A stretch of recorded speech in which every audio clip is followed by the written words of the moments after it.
ఒక చిన్న ఊరిలో ఆరుష్, శ్రేయాంశ్ అనే ఇద్దరు అన్నతమ్ముళ్ళు ఉండేవారు. వారి బంధం ప్రేమతో, నవ్వులతో, కొద్దిపాటి అలకలతతో నిండింది. ఒక సాయంత్రం ఆరుష్ శ్రేయాంశ్ పక్కన కూర్చొని అతని ఆల్ఫాబెట్ ప్రాక్టీస్ చేయడానికి సహాయం చేశాడు.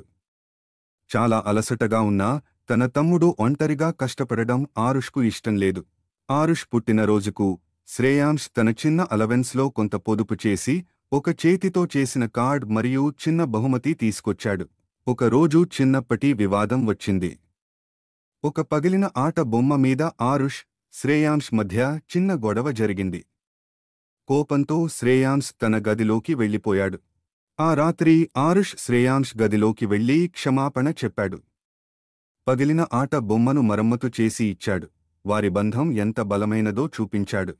వీరిరువురి మధ్య తేడాలు ఉన్నప్పటికీ ప్రేమ, ఆటలు, జ్ఞాపకాలు వీరి బంధాన్ని మరింత బలపరిచాయి.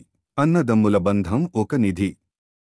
ఆరుష్, శ్రేయాంశ్ మనకు చూపిస్తారు ప్రేమ, క్షమాపణ, అవగాహన బలమైన బంధానికి మూలం అని.